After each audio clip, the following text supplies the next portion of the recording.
15 Français ont reçu le prix Nobel de littérature depuis sa création. La France est le pays le plus titré du monde devant les États-Unis et l'Angleterre. Mais parmi ces 15, combien êtes-vous capable d'en citer? Eh bien, grâce à PavetleNet, vous saurez quoi dire sur chacun d'eux et vous saurez surtout quoi lire de chacun d'eux. Le premier auteur au monde à avoir reçu un prix Nobel de littérature est français. C'est Sully Prudhomme. Tout le monde l'a oublié. Pourquoi? Peut-être parce qu'il était un peu trop touche-à-tout. Poète, parnassien, moraliste, esthète, mais aussi philosophe, complètement désintéressé. Il a utilisé l'argent de son prix Nobel pour fonder un prix de poésie géré par la Société des gens de lettres. Je vous recommande la lecture de ses pièces poétiques, notamment des stances et poèmes, et aussi des solitudes. Frédéric Mistral est le chantre de la culture provençale. On le connaît, mais on le lit peu. Il est l'auteur d'un dictionnaire du provençal, L'Outrésor del Félibrich, et il est l'auteur aussi d'un grand poème qui s'appelle Mireille. Frédéric Mistral a surtout été récompensé pour son activisme envers la sauvegarde de la langue provençale. Romain Rolland est un pacifiste déprimé par les guerres.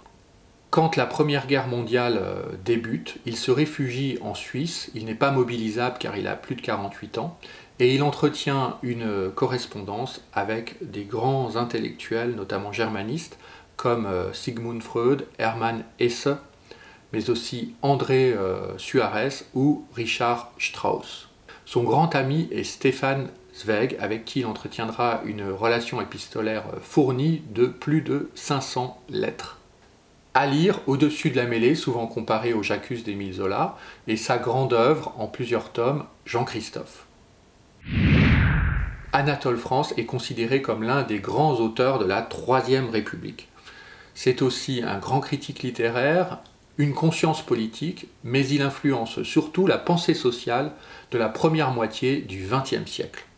Il inspire à Proust le personnage de Bergotte, qui est l'archétype du romancier. À lire, Le crime de Sylvestre Bonnard, Balthazar, Thaïs ou encore Le lys rouge.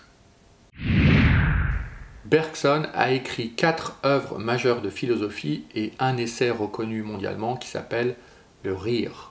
Bergson influence encore le cinéma, l'esthétique, la philosophie, mais aussi par exemple la neuropsychologie. Juif, en 1941, il renonce à tous ses titres et tous ses honneurs pour s'opposer aux lois antisémites promulguées par le régime de Vichy. Roger Martin Dugard est un grand admirateur de Léon Tolstoï et de son Guerre et paix. En 1913, il se lie d'amitié avec André Gide. À lire au choix, Jean Barrois, ou une saga en 8 tomes, Les Thibauts. André Gide, c'est un monument de la littérature française que vous devez absolument lire. Fondateur de la NRF, il est une référence en matière de renouveau de l'écriture classique, notamment au travers d'un roman qui s'appelle Palude. Je vous recommande également Les nourritures terrestres, Les caves du Vatican et Les faux monnayeurs. Je ne sais plus si j'ai dit La symphonie pastorale. Ah oui, et il y a aussi Si le grain ne meurt. François Mauriac, auteur classique, souvent hésitant dans sa vie, par exemple au démarrage franquiste, puis finalement républicain, d'abord tenté par Pétain, puis finalement anti-pétainiste et résistant, finalement très français. Je vous recommande Thérèse d'Esquerroux, Le mystère Frontenac et bien sûr Le nœud de vipère. Albert Camus est issu d'une famille modeste d'Alger. Boursier, républicain, c'est à la fois un romancier et un philosophe. Vous avez tous lu L'Étranger, mais il a aussi écrit une œuvre très connue et remarquable qui s'appelle Le mythe de Sisyphe. Mais je vous recommande absolument de lire La Peste. Saint John Perse, ce n'est pas son vrai nom, il s'appelle en réalité Alexis Léger. Il est né à Pointe-à-Pitre, Il est issu d'une famille de planteurs et d'avocats. C'est un brillant élève, il devient ambassadeur de France et pour pouvoir publier librement, il s'invente ce pseudonyme Saint Jean de Perse. Il a une écriture très complexe, très difficile, souvent hermétique, mais il faut absolument faire l'effort d'entrer dedans et je vous recommande notamment Exil et Anabase. Jean-Paul Sartre, que dire de Jean-Paul Sartre en si peu de temps? Il est à la fois romancier, philosophe, professeur, journaliste, fondateur du journal Le Temps, fondateur du journal Libération, compagnon de Simone de Beauvoir, et il incarne surtout l'intellectuel français engagé de l'après-guerre.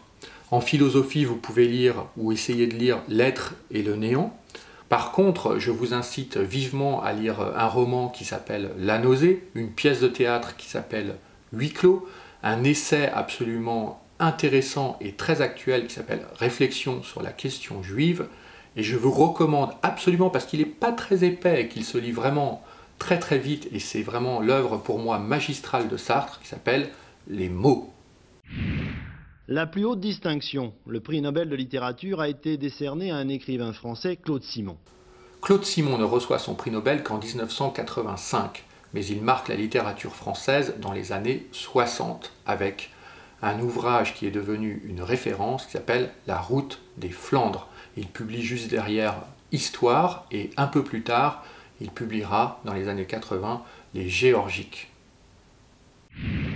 Gao Xingjiang est né en 1940 à Pékin. Il émigre en France en 1988 après avoir passé 6 années de sa vie dans des camps de rééducation chinois. Il obtient la nationalité française en 1998 et il obtient le prix Nobel de littérature donc en 2000. Il l'obtient pour un livre remarquable qui s'appelle La montagne de l'âme.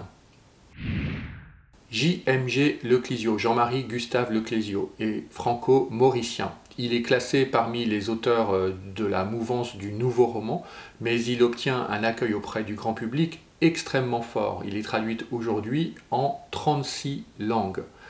C'est un féru de culture amérindienne et ses livres sont d'ailleurs souvent empreints de contenus mythologiques et oniriques inspirés d'Amérique du Sud. Parmi ses titres remarquables à lire, je citerai Procès-verbal, Désert et L'Africain. Patrick Modiano est l'auteur d'une trentaine de romans. Il est comparé à Proust par le secrétaire général du jury du Nobel. Il est traduit dans plus d'une trentaine de langues et il est également auteur jeunesse avec un personnage récurrent qui s'appelle Shura. À lire La place de l'étoile qui est son premier roman, mais aussi par exemple Rue des boutiques obscures.